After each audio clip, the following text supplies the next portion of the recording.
In 1981, you could still find adult film advertising in the newspaper. These were bold displays with showtimes, and films were screened with confidence. People would sit in actual theater seats and watch a story unfold on 35mm film. Adult cinema, at least at the top tier, still believed in the big screen. Nothing to Hide, directed by Anthony Spinelli and produced by Cal Vista, was one of those films. Reportedly mounted on a budget of around $400,000, it arrived at a precarious moment.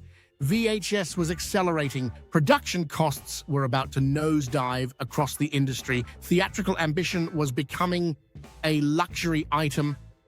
Spinelli decided to lean in instead of scaling down.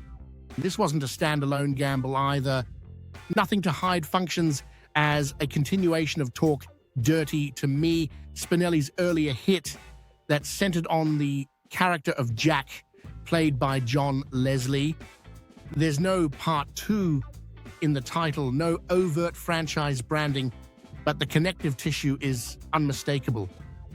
Leslie returns as Jack, not as a recycled archetype, but as the same emotionally evasive operator, navigating new romantic shenanigans.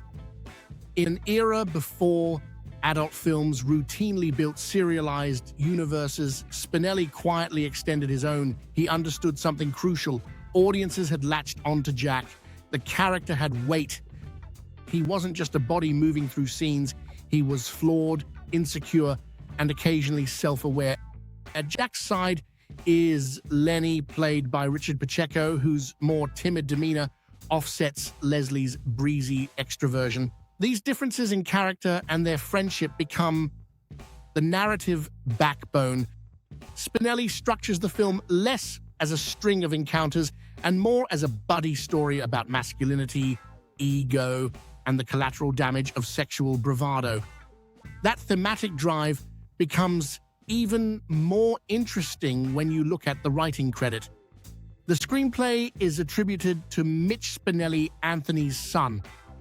A father-son collaboration in the adult golden age is not just trivia, it reframes the film.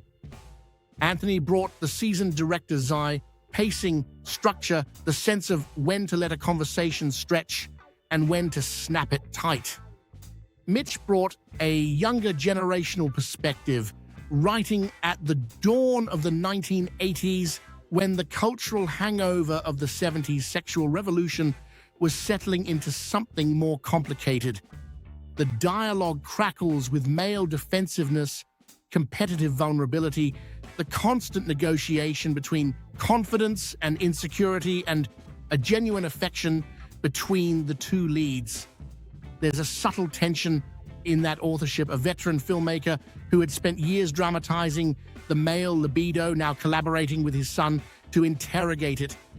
The film becomes, intentionally or not, a two-generation examination of the same archetype. Jack isn't glamorized, he's studied. The supporting cast deepens that study.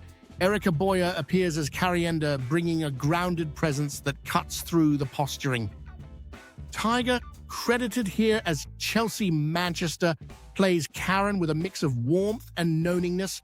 Her growing relationship with Lenny forms a large part of the story alongside the male buddy dynamic. One of the quieter but essential presences in the film is Tom Ramar as Brad, after Lenny makes a clumsy, ill-judged move toward Brad's girlfriend, played by Jacqueline Giroux. Tensions flare.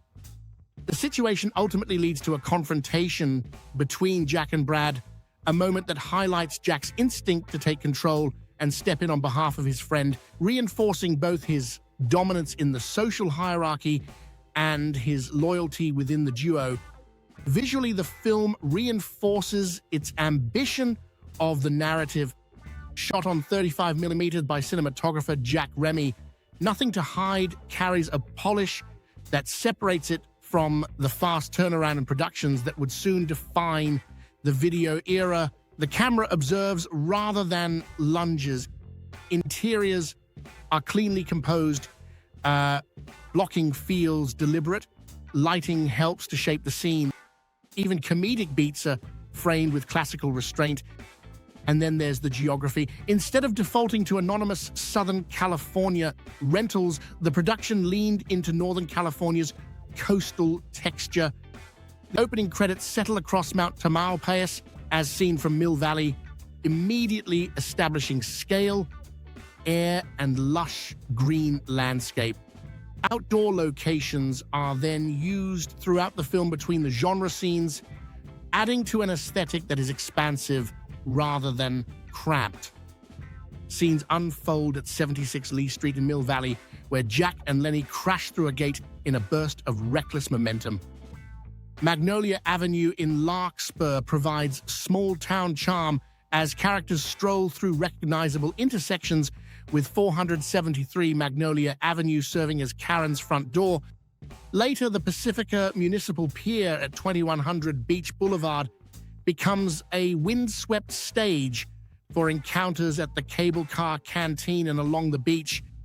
These are real places, sidewalks that lead somewhere, a pier that smells like salt and fried food. By situating the story in tangible Northern California locations, Spinelli grants the film a texture that feels closer to mainstream romantic drama than to the sealed-off interiors more common in adult film. The environment isn't backdrop, it's atmosphere.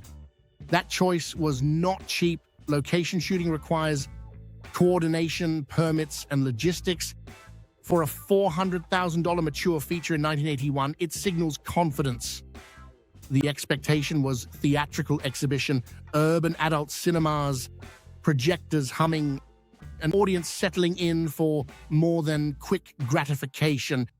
And that's what makes Nothing to Hide historically fascinating. It is a film about men convinced they control the narrative, made at a moment when the industry itself was about to lose control of its own. Within a few years, budgets would shrink, film stock would give way to cheaper video formats, theatrical runs would diminish. The golden age mindset, the belief that adult cinema could sustain narrative weight and visual polish, would erode under economic pressure. Spinelli didn't pivot downward, he doubled down. The result is a film that feels transitional in the best possible way. It carries the ambition of the late 70s into the early 80s with stubborn elegance. It extends a character audiences already knew. It emerges from a rare father-son writing partnership, dissecting male ego from two vantage points.